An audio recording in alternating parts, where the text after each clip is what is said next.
आजचा विषय आहे डोकेदुखीचे वेध. म्हणजे आपण आता ना डोकेदुखीची कारणं समजून घेतली तर ते कसं शोधायचं हे बघूया. अगदी साध्या सर्दी पडशापासून ते मेंदूमधल्या ट्यूमर अशा अनेक कारणांनी दुखणारे डोके शांत करण्यासाठी आणि वेदनाशामक औषधं, अनेक तपासण्या ह्यांनी आपण यातनं मार्ग काढू शकतो. या सगळ्यांचा योग्य वापर करणं अर्थातच डॉक्टरांच्या कौशल्यावर आणि अनुभवावर अवलंबून असतं.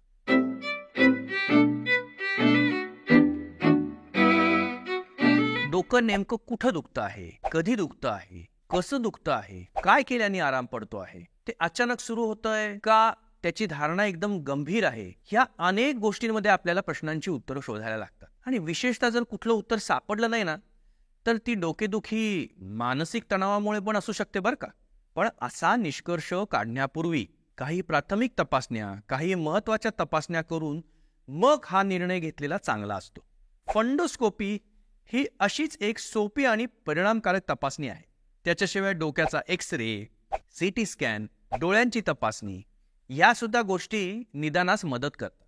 त्याच्यात जर काही दोष आढळला नाही तर मात्र मानसिक नैराश्य, अपेक्षाभंग, ताणतणाव या बाबींचाही सखोल अभ्यास करून गरज पडल्यास मनोवैज्ञानिक तज्ज्ञांची मदत घेणं श्रेयस्कर ठरतं.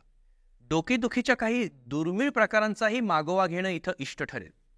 टेम्पोरल आर्ट्रायटिस नावाच्या आजारात डोक्याच्या दोन्ही बाजूला ठणकतं आणि तिथल्या ज्या शिरा असतात ना त्या अशा टम्म फुगलेल्या असतात आणि त्या नाडीच्या प्रत्येक ठोक्याबरोबर दुखतात. त्यांच्यावर दाब दिल्यास त्या अजून ठणकतात. ही व्याधी सर्वसाधारणतः वयाच्या 50 नंतर आढळून येते. हो, आणि अतिरेकी मद्यपान हेही डोकेदुखीचं महत्वाचं कारण आहेच. आपण सगळेजण याला हँगओव्हर म्हणतो. मद्यपानानंतरचे जागरण, अपुरी झोप, अपुरा आहार याच गोष्टी या हँगओव्हरला कारणीभूत असतात. काय होतं, दारूमुळे शरीरातल्या रक्तवाहिन्या फुगतात आणि त्या फुगल्या की तिथला रक्तप्रवाह वाढतो आणि त्यामुळे चेहरा असा गरम होतो, कानशिले तापतात आणि काही ठराविक दारूच्या प्रकारांनी तर हा त्रास जास्तच होतो. विशेषतः त्याच्यात जर दारूचे प्रमाण जास्त असेल ना तर हा त्रास नक्कीच होतो. मधुमेही रुग्णांना रक्त शर्करा न्यूनता अर्थात हायपोग्लायसेमियाचा अटॅक आल्यासही प्रचंड डोकं दुखतं. म्हणजे काय, रक्तातली साखर कमी झालेली असते. अशा वेळेला ना रक्तातल्या साखरेचं प्रमाण 60 मिलीग्रामपेक्षाही कमी झालेलं असतं. डोकं दुखणं, खूप भूक लागणं, अस्वस्थ वाटणं, छातीत धडधडणं, हातपाय थरथरणं, घाम येणं, चक्कर येणं, डोळ्यासमोर अस्पष्ट दिसणं, खूप थकवा येणं ही सगळी शरीरातल्या साखर कमी झालेलीची चिन्ह आहेत. एक ग्लासभर साखरेचं दूध, चहा, कोल्ड्रिंक्स किंवा पटकन काही खाल्लं ना तर हे दुखणं कमी होतं. खूप छान वाटतं. पण या लक्षणांकडे दुर्लक्ष केल्यास गंभीर बेशुद्धावस्था येण्याची शक्यता असते. या डोकेदुखीकडे कधीच दुर्लक्ष करू नये. विशेषतः मधुमेहींनी तर खास काळजी घेतली पाहिजे. हायपोग्लायसिमियाने बेशुद्ध झालेल्या व्यक्तीस सलाईन वाटे जर ग्लुकोज दिला ना तर ती व्यक्ती काही मिनिटात शुद्धीवर येते. आणि जर असे हायपोग्लायसिमियाचे एपिसोड्स सारखे होत असतील ना तर मात्र आपण आपल्या डॉक्टरकडे जाऊन आपल्या औषधोपचारात बदल करायला हवा. इंट्रासेरेब्रल ट्यूमर अर्थात मेंदूमधील गाठ ही उपचाराच्या दृष्टीनं एक अवघड गोष्ट आहे.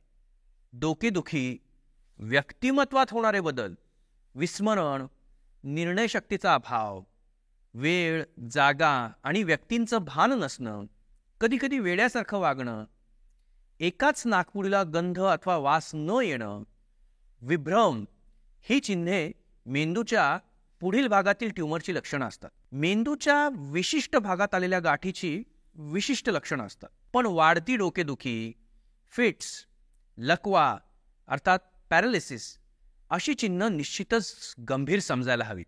मनोविकृती किंवा नैराश्य, अतिऔत्सुक्य यामुळे होणाऱ्या डोकेदुखीवर मात्र सकारात्मक विचारप्रणाली, रचनात्मक छंद, जीवननिष्ठा, सत्संग, कार्यप्रवण राहणे हेच उपाय आहेत.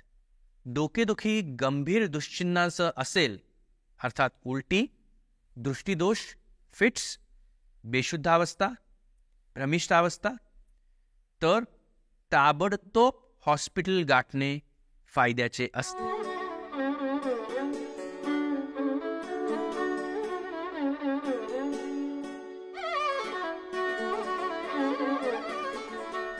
आजचा विषय संपला असला तरी आपलं ध्येय संपलेलं नाही.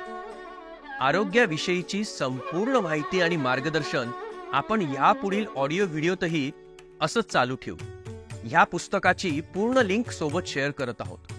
तुम्हाला हा प्रयत्न आवडला असेल तर ह्याची लिंक शेअर करा, सबस्क्राईब करा आणि निरोगी आयुष्याची तुमची वाटचाल अशीच कायम चालू ठेवा.